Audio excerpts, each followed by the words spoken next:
수험생 여러분 안녕하십니까. 오늘 강의를 맡은 이효근입니다.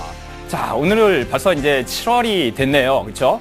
야, 추운 계절의 시작을 해서 벌써 7월이 왔습니다. 참 시간 빠릅니다. 그렇죠? 자, 이제 한 달간 여러분들이 여름방학을 맞이해서 여러분들이 여지까지 준비해왔던 모든 것들 다 마치기 위해서 열심히 뛰시고 계실 텐데요. 자, 오늘 강의는 좀 특별한 것을 좀 준비해 보았습니다. 상위권 대학의 자연계 논술을 준비하는 학생들을 위해서 자연계 논술은 어떻게 준비해야 되는지, 이번 방학 동안에 어떤 전략을 띠고 가야 할 건지에 대해서 안내를 해드리도록 하겠습니다. 자연계 논술은 크게 저희가 수리 논술과 과학 논술로 나뉘고 있는데요. 오늘은 제가 과학 논술을 먼저 강의를 하고 뒤에 또 수리 논술 강의를 듣도록 하겠습니다. 자, 최고의 전략, 이제는 실전이다. 자연계 논술 특집 지금 시작합니다.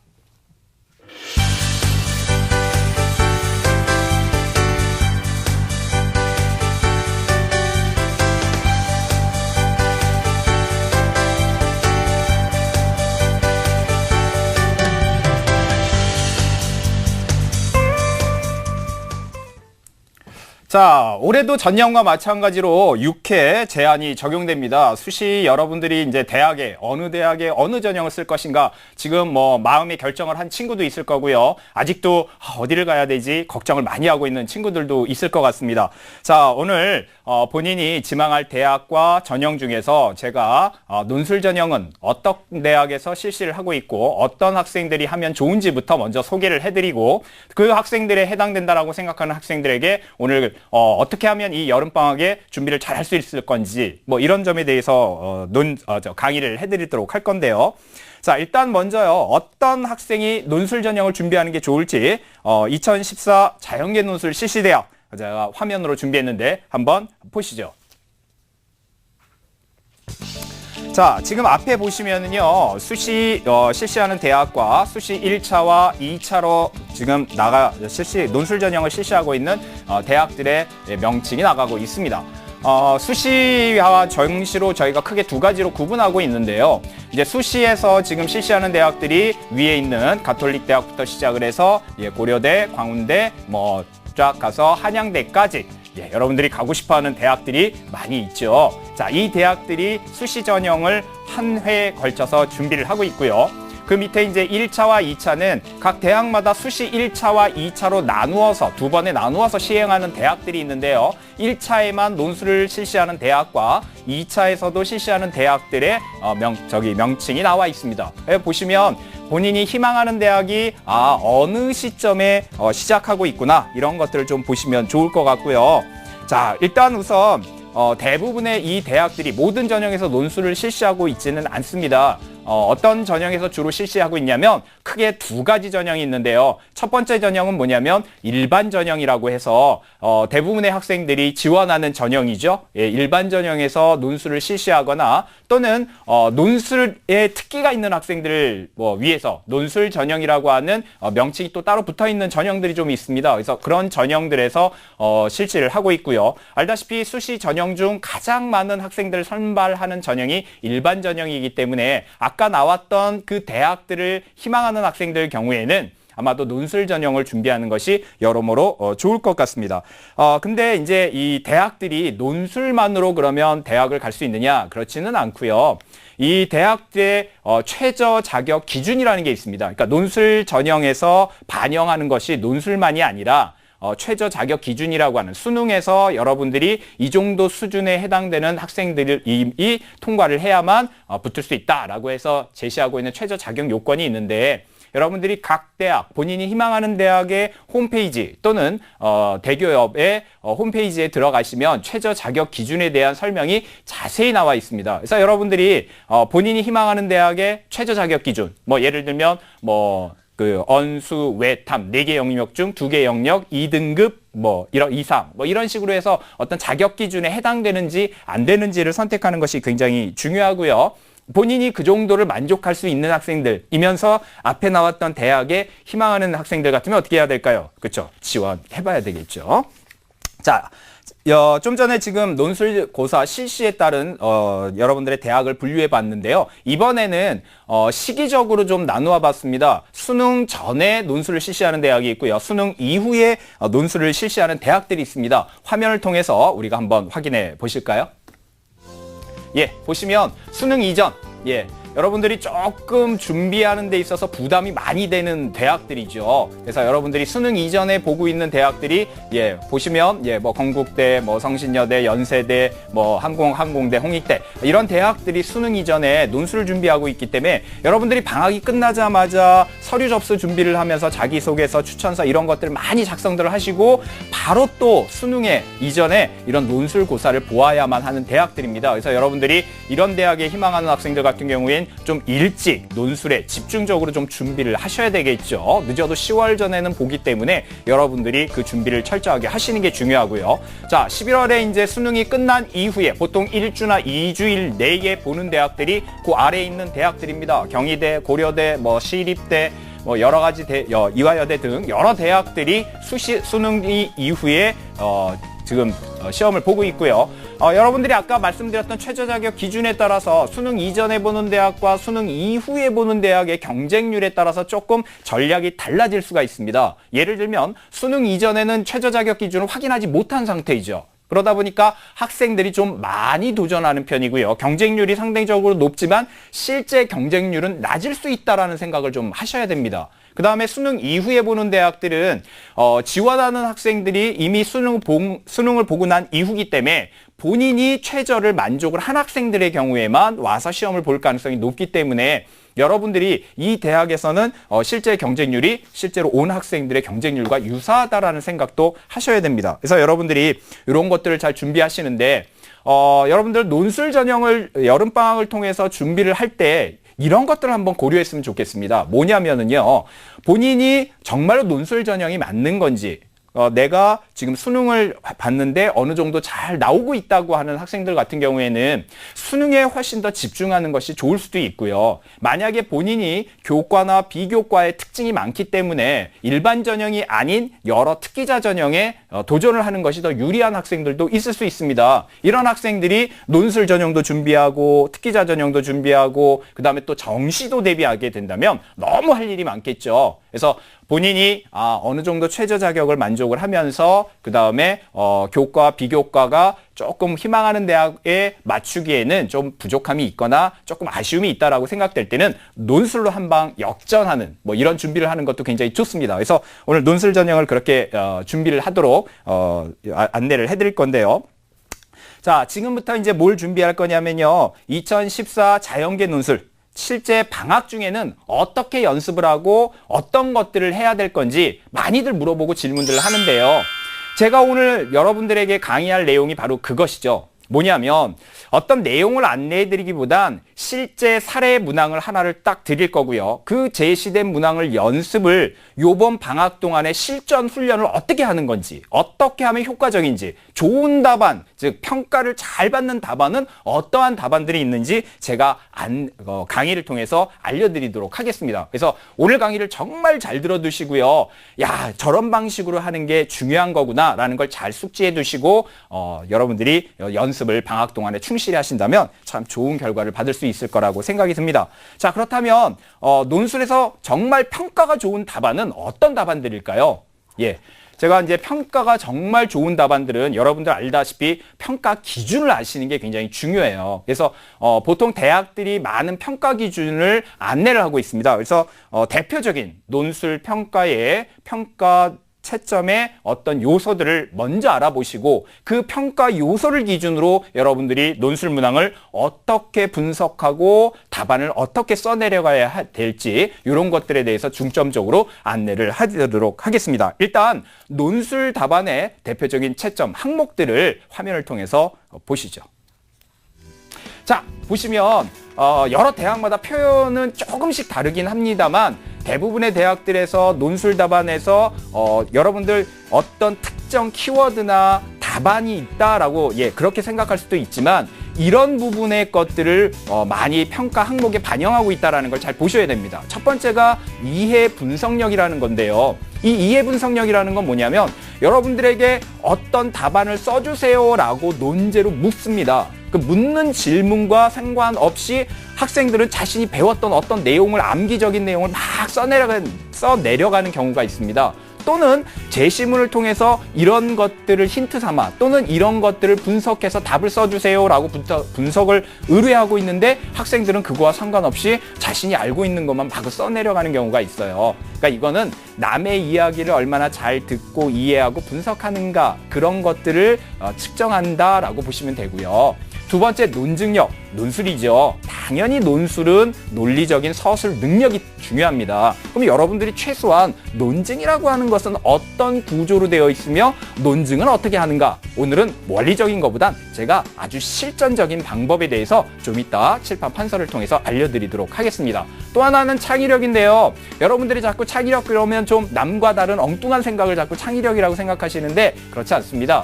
논술에서 요구하는 창의력은 수렴적 창의력이라고 해서 여러분들이 어떤 답안에 가까운 곳에 가는데 어떻게 조금 더 남과 다른 표현을 할 수 있는가 뭐 이런 것들을 이야기하는 거고요. 마지막으로 표현력이라는 게 있는데 말 그대로 똑같은 스토리라고 하더라도 어떻게 표현하고 써내려가느냐에 따라서 상대방이 받아들이는 건 전혀 다를 수 있어요. 다르고 다르죠. 똑같습니다. 그래서 표현력을 어떻게 하면 좀 더 늘릴 수 있는가 유의점에 대해서 제가 안내하도록 하겠습니다.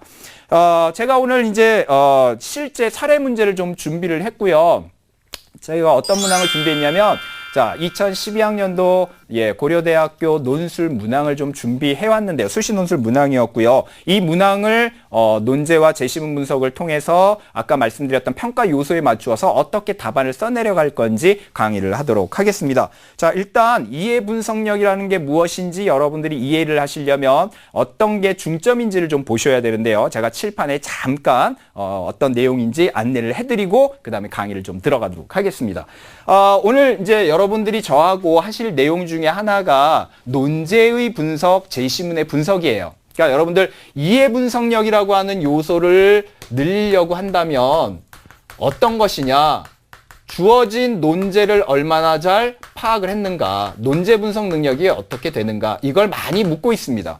여러분들 논제에는 말이죠. 어떠한 것들을 강조하고 있냐면 논점에서 여러분들에게 무엇을 써주세요라고 하는 기본 중점이 되는 내용이 있습니다. 이걸 논점이라고 하고요. 또 하나 조건이라는 게 붙어 있어요. 조건이라는 건 답을 쓰시는데 여러분들의 생각을 아주 자유롭게 쓰는 게 아니라 이런 조건을 잘 고려하거나 혹은 내용을 바탕으로 해서 답을 써달라고 부탁을 합니다. 보통 이제 이렇게 얘기하면 잘 모르죠. 그래서 논점은 제가 뭐라 그러냐면 논제에서 보면 목적어와 서술어로 구성되어 있는 것이 한 문장으로 이루어지는 것이 논점이다라고 안내를 해드리고요. 보통 조건이라는 건 목적어와 서술어를 뺀 나머지 뭐 문제를 어떻게 풀어주세요 또는 이렇다고 가정을 해주세요라고 하는 것들 이야기하는데 보통 조건은 다시 두 가지로 나뉘어요. 하나는 뭐냐면 사실 조건이라는 게 있고요. 요거는 반드시 답을 쓸 때 근거로 활용하셔야 될 내용을 말하는 거고요. 그 다음에 또 하나가 평가 조건이라는 게 있어요. 평가 조건이라는 건 뭐냐면 반드시 이런 항목에 대해서 여러분들 답을 써주십시오. 그래야만 여러분들에게 채점을 해서 요 항목은 꼭 채점을 할 테니 이렇게 써달라라는 조건을 붙이는 경우가 있습니다. 그래서 여러분들이 논제 분석을 하실 때는 크게 논점과 조건으로 되어 있고 논점이 무엇인지 파악하고 그 다음에 조건이 무엇인지 파악하는 것이 굉장히 중요하다라는 내용을 먼저 숙지해 두시고요. 자, 일단 요번 2012학년도 고려대학교 수시 논술 문항을 한번 보시면서 어떻게 풀어내는지 한번 보시죠. 화면을 보시겠습니다. 자, 이게 2012학년도 고려대학교 수시 논술 문항이고요. 위에 보시면 논제 보시면 상당히 길죠. 자, 정상세포와 암세포를 융합하여 접종세포를 만드는 실험이 있답니다. 이런 건 사실 조건이에요. 이런 조건이 있다는 뜻이고요. 아래 그림과 같이 정상세포 A와 암세포 B를 융합시켜 잡종세포 D를 만들고 정상세포 A와 암세포 C를 융합시켜 잡종세포 E를 만든 결과 잡종세포 D는 암세포가 됐고요. 잡종세포 E는 암세포가 아니라 정상세포가 되었답니다. 요건 다 사실 조건입니다. 여러분들이 문제를 풀 때 반드시 이것을 근거로 써주세요 라고 하는 것이고요. 그 다음이 중요한데 제시문 차에 근거하여 자 가로로 묶읍시다. B, C, D, E 세포의 특성에 대하여 이게 목적어지요. 설명하고 끊으세요. 설명한다라는 건 서술어죠. 그러니까 지금 이 논제는요. 여러분들이 뭘 해야 되냐면 세포 B, C, D, E의 특성을 설명하는 겁니다. 그게 논점이고요. 자, 그 이유를 또 뭐하라 그랬죠? 논술하시오 그랬죠. 자, 또 하나의 논점이 있다는 뜻입니다. 논술하랍니다. 논리적으로 서술하라는 건데 이유까지 서술하라는 이야기예요. 그러니까 설명이 뭐뭐라고 여러분들이 생각한다로 막 이야기하실 거잖아요. 그러면 그 이야기에다가 왜 그렇게 생각하는지 근거까지 붙여서 이유를 써달라는 겁니다. 그러니까 여러분들이 이 논점은 이런 걸 요구하는구나. 두 가지 논점이 있구나. 실제로는 이제 붙여서 하나로 쓸 수도 있지만 여러분들이 논점이 두 가지가 왜 들어갔는지를 잘 보셔야 되는 거고요. 앞에 보면 여러 가지 조건들이 좀 있었죠. 이런 조건을 잘 보셔야만 여러분들이 잘 논제 분석을 해서 원하는 답을 쓸 수가 있는 거예요. 조금만 보강을 해드리면 지금 드린 예제 문항에서 보시면 논점은 두 가지가 있었죠. 뭐냐면 세포 B, C, D, E에 뭘 쓰는 거예요? 특성을 쓰는 거죠. 특성을 설명하는 거고 또 하나는 뭘 논술하는 거예요? 그 이유를 논술하는 거죠. 그래서 논점이 두 가지다. 요게 어떤 특성, 어떤 특성, 어떤 특성이다. 그 다음에 그 이유는 뭐뭐이다. 까지 쓰는 게 여러분들 이 논제의 핵심 논점이라는 것을 파악하셔야 문제를 잘 푸실 수가 있습니다.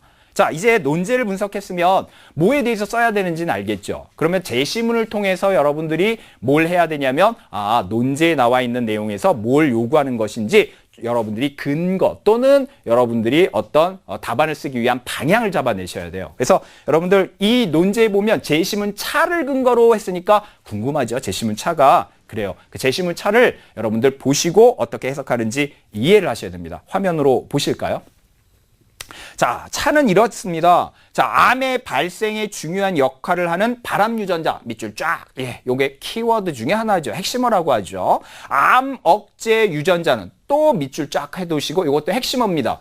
자연계 논술은요. 제시문을 그대로 쓰면 안 된다고 논술에서 많이 이야기하지만 조심하셔야 될 건 핵심어는 그대로 쓰셔야 돼요. 전문 용어군요. 지금 발암 유전자, 암 억제 유전자 이거는 굉장히 중요한 핵심어이기 때문에 그대로 쓰셔야 되고요. 상반된 기능을 한답니다. 자, 정상 유전자가 돌연변이 또는 유전자 증폭에 의해 발암 유전자가 된다면 잘못되는 경우죠. 그때는 발암 유전자가 되면 비정상적으로 높은 활성의 단백질이 발현되거나 과량의 단백질이 발현되어 암세포가 된답니다. 발암 유전자는 돌연변이에 의해서 정상세포가 암세포로 되는 걸 말하는 거고요. 이게 핵심 문장이고요.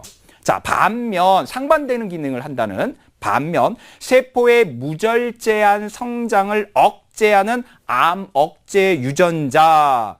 암 억제 유전자는 암을 막는 정상 유전자예요. 근데 이게 돌연변이 또는 유전자 결실에 의해 기능을 상실하면, 정상 기능을 상실하면 오히려 억제시키는 게 정상이었는데 그걸 상실하면 어떻게 될까요? 그렇죠. 암이 발생할 수 있겠죠. 암이 발생하는 메커니즘이 그럼 몇 가지예요? 두 가지가 있었습니다. 그렇죠? 잘 기억을 해두셔야 되는 거고 발암 유전자는 우성적으로 작용하며 우성 열성할 때 우성이죠.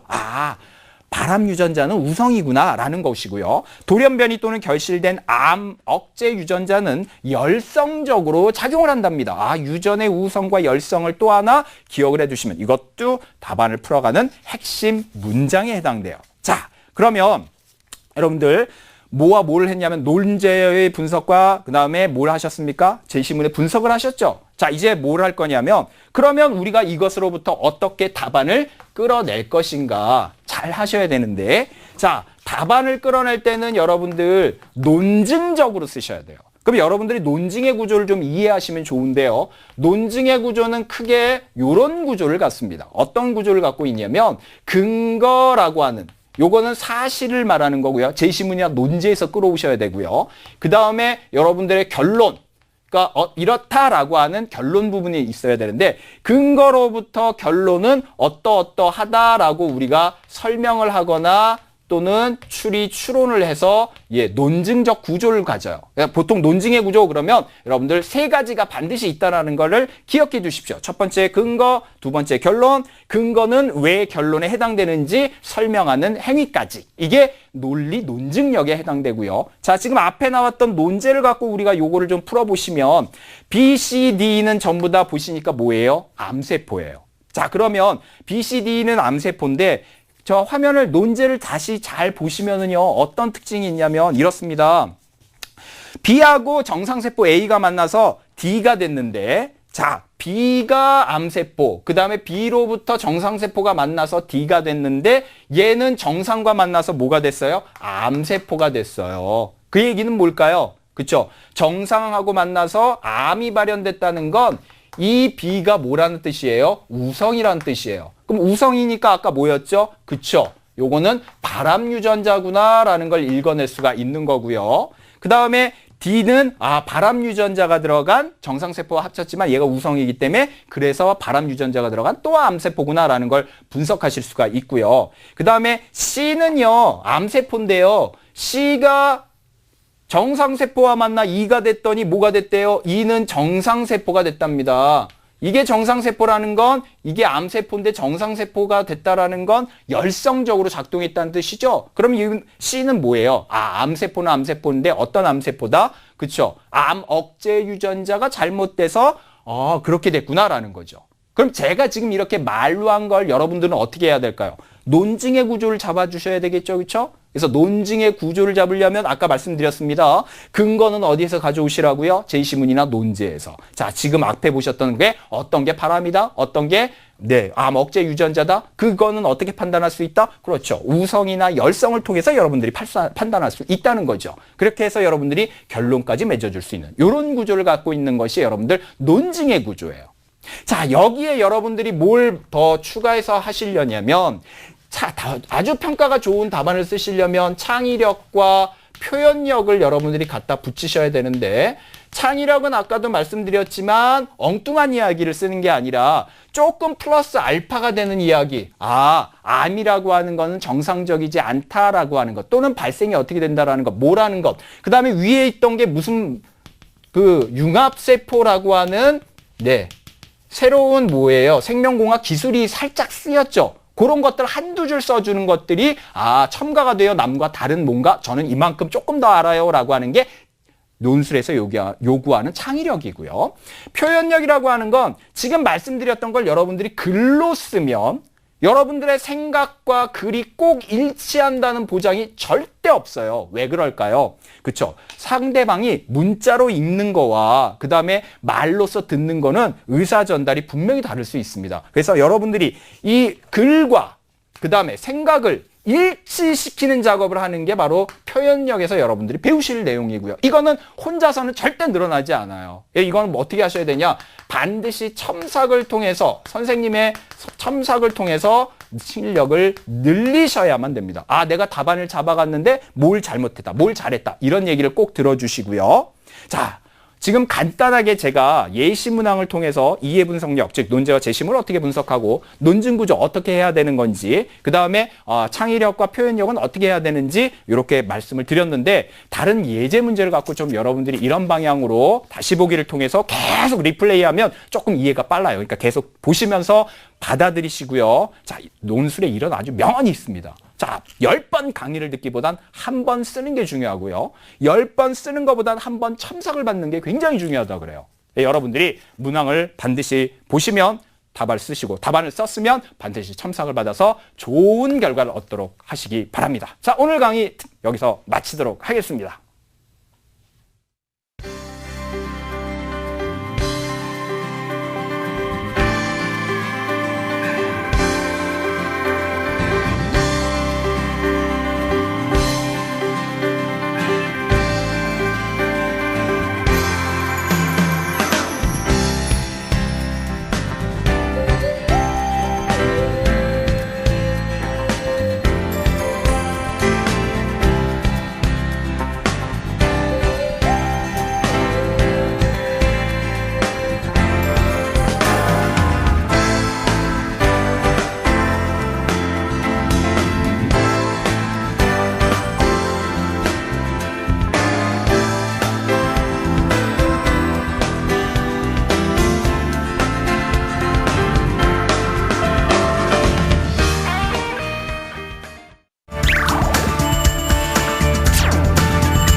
안녕하세요. 숙문고등학교 교사 김호경입니다. 많은 학교에서 오늘 방학을 했을 텐데요. 수능과 대학별고사일이 정말 코앞으로 다가왔습니다. 수리논술 시험을 준비하거나 또는 고민하고 있는 여러분들에게 알찬 정보를 드리고자 오늘 최선을 다해서 짧은 시간 동안 최선을 다하도록 하겠습니다. 자, 먼저 수리논술 문제들은 무엇이고 어떤 특징을 가지는지 수능 수학 문제와 비교하여 설명을 드리도록 하겠습니다. 화면 보시죠. 자, 수능 수학 문제는 객관식 또는 단답형의 문제로 출제됩니다. 시간은 모두 아시다시피 100분의 30문제, 곧 한 문제에 3, 4분의 시간을 필요로 하죠. 자, 절대 실수하지 않은 계산 실력, 순발력 등이 굉장히 중요한 반면에 수리논술 문제는 모두 서술형 주관식 형태입니다. 많은 대학에서 2시간에 두세 문제 정도를 출제하고 있습니다. 곧 한 문제 풀이에 필요한 시간은 30분에서 1시간 정도를 1시간이 필요합니다. 수리논술은 문제당 풀이 시간이 길고 서술형 풀이를 요구하기 때문에 수능보다 더 깊은 사고력을 요하는 문제들을 주로 출제합니다. 또한 서술형이기 때문에 답을 얼마나 빠르고 정확하게 구했느냐 보다는 얼마나 제3자, 그러니까 곧 채점하는 사람이겠죠. 채점하는 사람이 보았을 때 수긍하고 공감할 수 있을 정도로 풀이를 잘 이끌어냈느냐, 특히 얼마나 논리적으로 수식을 잘 전개했느냐가 훨씬 더 중요한 평가 요소가 될 수 있다고 합니다. 특히 수리논술 문제 특성상 수능에서는 소홀할 수 있는 증명 능력이 굉장히 중요할 때가 종종 있습니다. 자, 그럼 구체적으로 대학들에서는 수리논술에서 어떤 문제들을 내는지 한번 살펴보도록 하겠습니다. 크게 두 가지 유형이 있는데 먼저 정답 요구 유형을 보도록 하시죠. 자, 정답 요구 유형의 두 가지 사례입니다. 자, 두 문제인데요. 먼저 한양대 올해 문제인데 앞에 있는 어떤 내용을 이용하여 탄젠트 A, 탄젠트 B, 탄젠트 C 이것들의 최소값을 구하시오. 두 번째 고려대 문제인데 뭐뭇에 대하여 적분값 이것을 구하시오. 계산하라는 말이죠. 자, 그런데 이런 문제들 어디에서 많이 봤죠? 네, 교과서 또는 수능 문제에서 우리가 많이 봐왔던 문제들입니다. 자, 그럼 이런 문제들은 어떤 능력이 필요하냐면 다른 우리가 지금 많이 이렇게 공부해왔던 수능 문제와 비슷한 문제를 얼마나 잘 이해하느냐, 분석을 하느냐, 그리고 또 어떻게 문제 해결의 아이디어를 끄집어내느냐, 문제 발상의 아이디어, 그리고 또 하나 이제 계산을 얼마나 잘하느냐. 물론 계산은 약간 틀리더라도 큰 감점은 없습니다. 논리 전개만 어느 정도 타당하다면 큰 점수를 받을 수 있겠죠. 자, 이런 문제들에서 구하고자 하는 대상은 계산하고자 하는 값일 수도 있지만 관계식이라든가 아니면 함수, 그런 기타 등등 여러 가지가 될 수 있고, 이런 문제 유형은 어떻게 대비를 하는 게 좋을까요? 수능 수학 문제랑 아까 비슷하다 그랬잖아요. 수능 수학 문제 공부하듯이 같이 공부를 하면 되는 겁니다. 수능 앞으로 이제 110여일이 남았는데 수능 문제 풀면서 그것을 조금만 이렇게 서술형으로 이렇게 풀이를 한다면 그것이 바로 수리논술 준비가 될 수 있는 것이죠. 또 하나 이런 수리논술 기출 문제를 정답 요구 유형의 문제를 풀이하는 것 자체가 수능 공부에도 직접적으로 도움이 될 수도 있습니다. 다음으로 증명 설명 요구 유형이 있습니다. 화면을 보시도록 하시죠. 올해 서강대 문제였습니다. 방정식 sin x는 x세제곱 마이너스 6x제곱 마이너스 13x 마이너스 7은 단 하나의 실근을 가지며 그 실근이 0과 1 사이에 있음을 보여라. 보이라는 문제죠. 두 번째 연세대 문제였습니다. 자, 두 집합의 원소의 개수가 같은지 다른지 판단하고 그 이유를 논하라. 자, 증명하여라, 보여라, 논하라. 자, 이 문제 유형은 논리 전개가 얼마나 엄밀한지가 매우 중요합니다. 아까 정답 요구 유형에 정답은 분명히 존재합니다. 계산하는 그 대상, 값 구하고자 하는 것이 분명히 정답이 있지만 이런 증명, 설명 요구 유형은 답이 방법, 정답이 여러 가지가 될 수 있겠죠. 자, 이런 문제 유형은 약간 준비하기가 까다로운데요. 자, 대비법은 첨삭을 많이 받는 것이 가장 큰 방법이라고 할 수 있겠습니다. 자, 왜 그러냐면 많은 학생들이 수능 문제는 객관식 단답형이기 때문에 답을 얼마나 빠르고 정확하게 구하느냐가 관건이었잖아요. 그래 문제 풀이 과정이라든가 증명을 굉장히 소홀히 한 경우가 많습니다. 자, 그래서 이런 증명을 하여라 아니면 설명을 하여라 그런 문제가 나오면 자기 나름대로는 열심히 이렇게 설명이나 증명을 했어요. 자, 그런데 실제로 답안을 채점을 해보면 오류가 굉장히 많다는 거죠. 예를 들어서 대표적으로 이런 식의 오류를 학생들이 많이 하는데요. 그 증명하는 거에서 예를 들어서 A가 B보다 작다라는 것을 증명하는 문제입니다. 자, 그러면 많은 학생들이 여기서 어떤 실수를 하는지 한번 잠깐 보겠습니다. 자, A가 B보다 작다. 자, 그러면 이것을 보여야 되는데 A가 B보다 작다? 그럼 이것을 이제 변형을 합니다. A'은 B'보다 작다. 그리고 또 이것을 또 변형을 해요. A2'은 B2'보다 작다. 자, 그런데 이게 참이다. 자, 그런 다음에 이제 학생들이 어떻게 결론을 내리냐면 그러므로 A는 B보다 작다라는 식의 결론을 내립니다. 어때요? 이거 제대로 한 증명이라고 할 수 있을까요? 예. 자, 이게 얼핏 보면 이게 참인 것처럼 보이지만 여러분들이 고등학교 1학년 때 배웠던 명제 단원을 잠깐 생각을 해보도록 하겠습니다. 자, 명제 P면 Q이다라는 것을 이렇게 보이는 거에서 자, 이 명제가 참이다라는 것을 보일 때 자, Q라는 것을 이용하면 될까요? 아니죠. P라는 것을 이용해서 Q라는 것을 보여야 되는데 자, 이 지금 풀이는 뭐가 잘못됐냐면 Q라는 것이 맞다라고 생각을 하고 자, 이게 어떻게 했는데 이게 참이다. 그러므로 Q가 맞다라는 것이라는 거죠.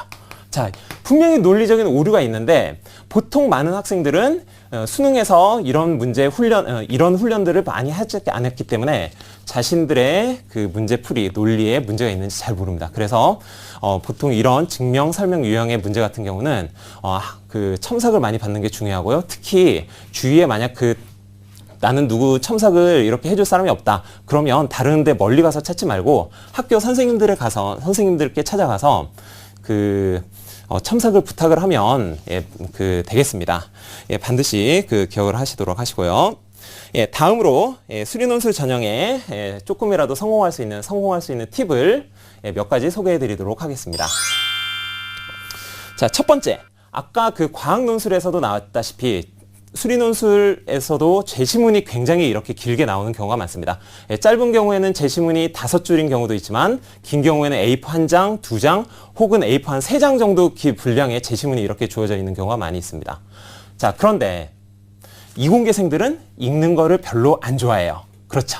자, 보통 대부분의 경우는 그냥 문제풀이에 막 이렇게 해서 계산하고 그래서 답 맞으면 넘어가고 자, 그런 경향이 좀 있어요. 그래서 많은 학생들이 이제 수리논술 시험을 이렇게 실시해 보면 은근히 이런 학생들이 많아요. 시험지 문항지를 받으면 한 3분도 안 돼 가지고 답안지에다가 막 이렇게 글을 씁니다. 문제풀이를 해요.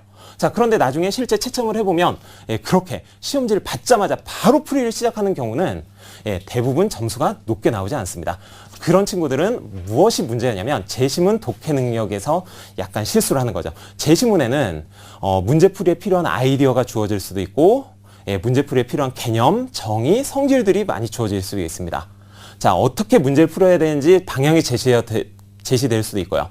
자, 문제풀이에 필요한 시간은 충분합니다. 그렇기 때문에 가장 먼저 제시문을 충분하게 읽고 중요한 부분은 밑줄을 쳐가면서 문제풀이에 필요한 부분이 어느 부분이구나 라는 것을 이렇게 할 수 있는 그런 훈련을 좀 해야 됩니다. 곧 다시 말하면 천천히 여유를 가지고 제시문과 논제를 읽어 나가라는 말이죠. 자, 두 번째 항목인데요. 두 번째 팁인데, 자, 이것은 실제 시험에서 합격과 불합격을 가를 수 있는 굉장히 중요한 요소가 될 수도 있습니다. 자, 실제 구체적인 사례를 통해서 한번 살펴보도록 하죠. 화면 한번 보시도록 하겠습니다. 자, 작년 성균관대 문제였습니다. 자, 1번 문제 보면 삼각형의 넓이 AK를 구하시오. 자, 이거는 아까 설명드렸던 문제 유형 중에 정답 요구 유형이었죠. 자, 이 문제는 이제 실제 문제 제시문에 있는 어떤 상황에서 삼각형의 넓이를 계산을 하면 되는 겁니다. 그냥 계산하면 되는 거예요. 자, 두 번째 문제는 자, 이것일 때 다음 부등식을 증명하시오. 이거는 아까 설명했던 증명 설명형 유형입니다. 자, 이것을 내가 저희 학교에서 실제 수업을 해봤는데 1번 문제는 거의 대부분의 학생들이 풀었어요. 자, 그런데 2번 문제는 한 절반 정도의 학생들이 풀었고 절반 정도의 학생들은 못 풀었어요. 자, 물론 푼 학생들은 3번 문제로 넘어갔죠. 자, 그런데 이걸 못 푼 학생들 중에서도 이제 갈렸습니다. 자, 절반 정도는 계속해서 2번 문제에 빠져서 이걸 어떻게 풀어야 되지? 이건 어떻게 풀어야 되지? 계속 이런 생각을 하면서 다음으로 넘어가지 못했는데 일부 학생들은 어떻게 했냐면 3번을 먼저 봤어요. 자, 그런데 문제 3번을 보면 자, 어떻게 돼 있죠? 문제 1과 문제 2의 결과를 이용하여 자, 리미트 SN을 구하시오. 라는 말이 돼 있죠. 자, 문제 1번과 2번을 못 구해더라도 자, 결과만 알고 있어도 할 수 있다는 겁니다. 자, 1번의 결과는 필요하죠. AK의 넓이를 구하라 그랬으니까 그걸 1번은 구해야 되지만 2번은 이 부등식을 증명하지 못했다 하더라도 풀 수가 있는 겁니다. 자, 그런데 대부분의 그 대학에서는 이런 소문항들에서 배점은 가장 뒤에 있는 것의 문항의 배점이 가장 큰 거죠. 자, 그러면 두 학생이 있습니다. 첫 번째 학생은 중간 문항에서 막혀서 다음으로 넘어가지 못한 학생과 두 번째 학생은 두 번째 문항을 풀지 못했지만 세 번째 문항, 세 번째 문항을 앞에 있는 결과를 이용해서 풀어야 하는 학생. 실제 시험에서는 굉장히 큰 결과로 결과로 이렇게 나올 수 있는 거니까요. 항상 그 주의를 이렇게 하시도록 하십시오. 자, 세 번째로는 아까도 말씀드렸다시피 증명 연습을 꼭 해야 합니다. 이거는 별도로 꼭 훈련을 해야 되는 부분이 있는데요. 자, 요즘 특히 교육과정 내에 출제한다라고 해가지고 그 수학적 귀납법이라든가 귀류법 문제들이 작년에 굉장히 대거 출제가 됐습니다. 이게 어쩔 수 없거든요. 그 교육과정 안에서 이렇게 문제를 내려면 그 안에서 변별을 해야 되는데 대부분의 학생들이 수능 문제만 이렇게 1학년 때부터 풀었단 말이에요. 자, 그러다 보니까 이제 어떤 일이 벌어지냐? 증명을 굉장히 소홀히 하는데 수학에선 증명이 굉장히 중요합니다. 자, 그래 논리 전개라든가 그런 거 훈련하는데 굉장히 좋거든요. 자, 그렇기 때문에 대학교에서는 이런 증명 문제를 올해도 반드시 필연적으로 많이 낼 수밖에 없습니다. 증명 문제는 반드시 여러분들이 별도로 준비를 해주셔야 되고요. 자, 네 번째는 약간 이제 수학 수리 논술하고는 다른 문제인데요. 조금 이제 전형의 합격률을 이렇게 높이기 위한 방법인데요. 약간 전략적으로 이제 원서 접수 6회를 이렇게 6회 선택 기회를 사용을 하는 건데요. 자, 일단 대부분의 학생들이 이제 아직까지는 수능을 보기 전이잖아요. 수능 점수가 잘 나올 거로 기대를 합니다. 자, 그러면 나는 정시 때도 충분히 이렇게 갈 수 있으니까 수능 때는 수시 때는 더 높은 대학을 가야 된다라고 생각을 하고 6번의 기회를 굉장히 높은 식으로 이렇게 지원하는 경우가 많은데 실제 실패할 확률이 굉장히 좀 높아요. 자, 그래서 선생님이 추천하는 그 방법은요. 자, 2개 정도는 소신 있게 정말 내가 원하는 학교를 이렇게 지원을 해도 좋아요. 2개는 소신 있게. 자, 이거는 내가 진짜 목표라는 수능 점수가 있으면 그거보다 그거의 최저 기준으로 이렇게 맞출 수 있는 2개 정도는 소신으로 높게 지원을 하고요. 자, 2개 정도는 이제 적정으로 이렇게 지원을 하는 겁니다. 자, 지금까지 여러분들 6월이라든가 6월이나 아니면 모의고사를 봤잖아요. 거기에서 토대로 판단할 수 있는 정시 대학교보다 약간 높은 데로 하고요. 자, 2개 정도는 최저 기준이 없는 곳을 지원을 하는 게 좋습니다. 최저 기준이 없는 것으로. 자, 최저 기준이 없는 학교들을 잠깐 한번 화면으로 보도록 하겠습니다. 자, 수능 이전에 실시하는 대학교 중에서는 가톨릭대, 동국대가 일부 인원을 최저 기준 없이 선발을 하고요. 인하대와 항공대는 아예 전체 인원을 최저 기준 없이 선발합니다. 자, 수능 이후에는 광운대, 국민대, 아주대, 숙명여대가 일부 인원을 이렇게 수능 최저 기준 없이 선발하는데요. 자, 다시 저를 한번 보시죠. 왜 최저 기준 없는 학교가 더 좋냐면, 꼭 해야 되냐면, 수능에서도 혹시 이렇게 망할 수가 있는 거죠. 만약 떨어서 긴장해서 이렇게 그럴 수도 있고 아니면 재수생들의 여파 때문에 이렇게 수능 성적이 하락할 수도 있고 돌발 변수는 있는 겁니다. 자, 그런데 만약 수시 6번의 기회도 다 날리고 수능도 날리면 이제 이런 경우는 이제 굉장히 큰 문제가 될 수 있는 거죠. 자, 그리고 이제 마지막으로는 마지막 팁은 이제 해당 대학교 홈페이지에 찾아가 보면 그 기출 문제들이 올라가 있습니다. 그리고 또 어떤 일부 대학교에는 이제 예시 답안 채점 기준표를 올려놓은 학교도 있고 어떤 학교들은 해설 동영상을 이렇게 올려놓은 학교도 있는데 자, 그런 학교마다 약간의 특징이 있어요. 그렇기 때문에 그 대학교 홈페이지를 찾아서 이렇게 찾아보면 굉장히 큰 도움이 될 수도 있습니다. 몇 가지 대학교 이제 주목할 만한 몇 가지 전형들에 대해서 간단하게 살펴보고 마무리를 하도록 하겠습니다. 자, 먼저 시립대 한번 살펴보도록 하겠습니다. 화면 보시죠.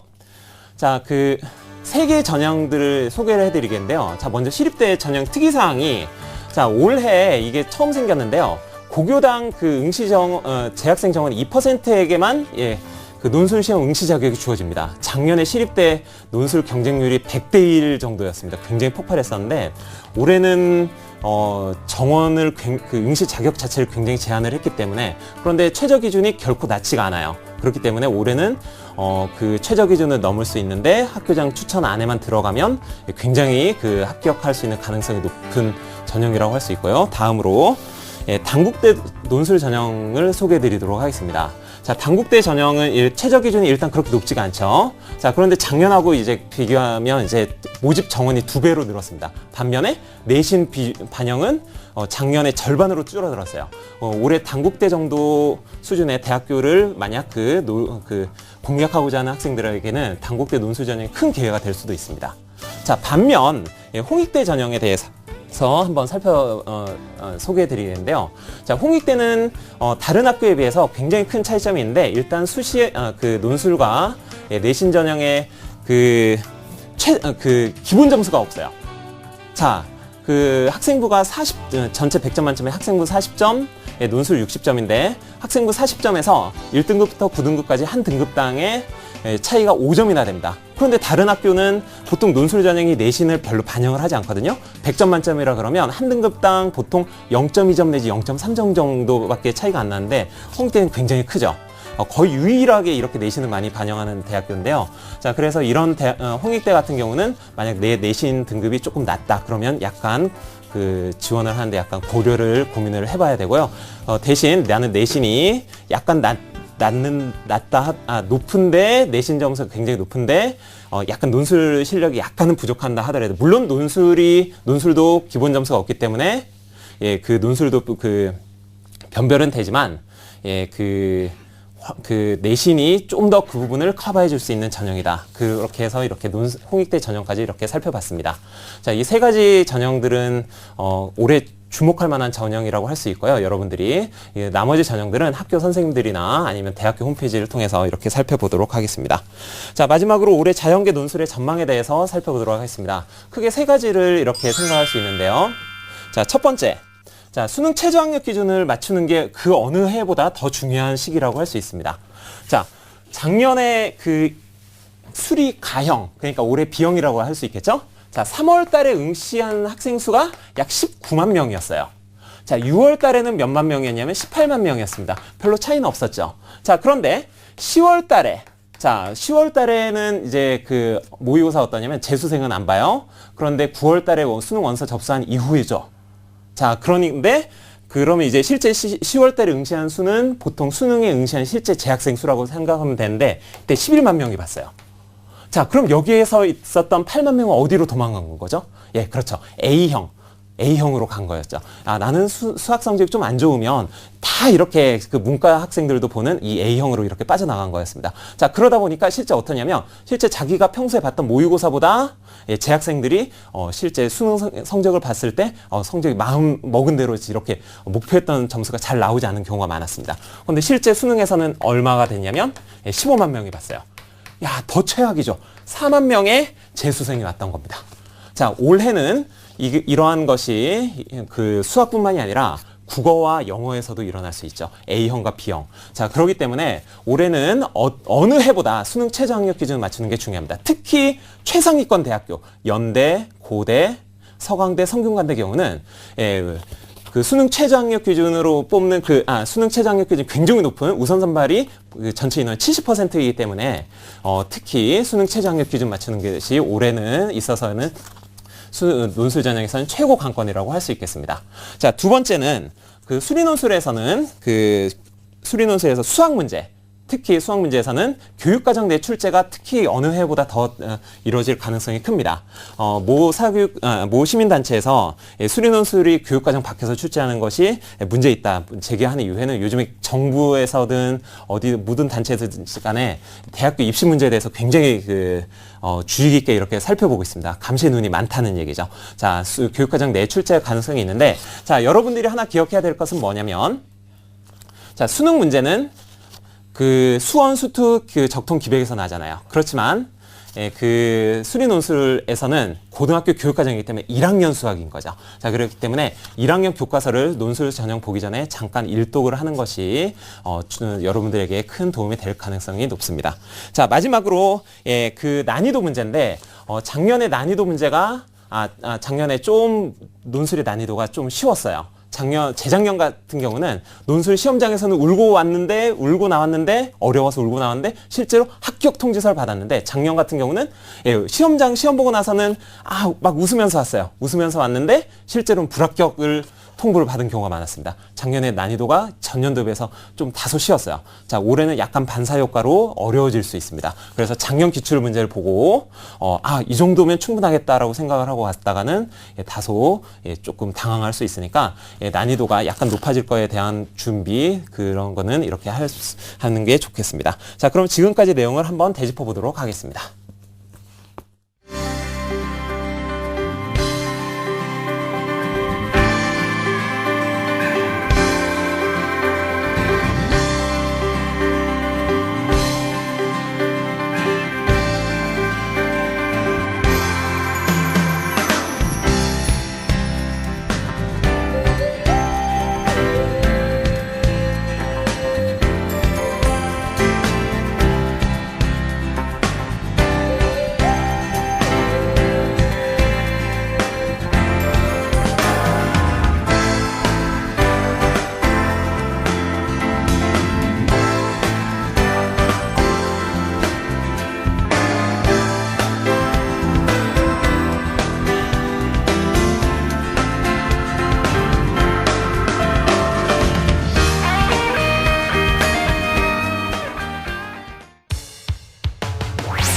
시민의 방송 TBS가 2014학년도 대학 입시 정보 설명회를 개최합니다. 국내 최고의 입시 전문가들이 출연해 선택형 수능 도입에 따른 수시 6회 지원 전략과 입학사정관 전형 서류 준비법 등 2014학년도 수시 합격 전략을 알려드립니다. 7월 20일 토요일 오후 2시 서울시청 신청사 다목적 홀, 7월 22일 월요일 오후 2시 양천구 양천문화회관, 7월 25일 목요일 오후 2시 강동구 강동구민회관. 문의 전화는 02-311-5441번부터 2번까지이며 자세한 사항은 TBS 교통방송 홈페이지를 참고하시기 바랍니다. 수험생과 학부모 여러분의 많은 참여를 바랍니다. 본 입시 설명회는 무료로 진행됩니다. 자, 오늘 이효근 선생님과 제가 자연계 논술을 여름방학 동안 어떻게 공략해야 하는지 알려드렸습니다. 자, 이제는 실전입니다. 최고의 전략으로 이번 여름방학 때 자연계 논술을 확실하게 잡을 수 있길 바랍니다. 끝까지 힘내시기 바랍니다. 감사합니다.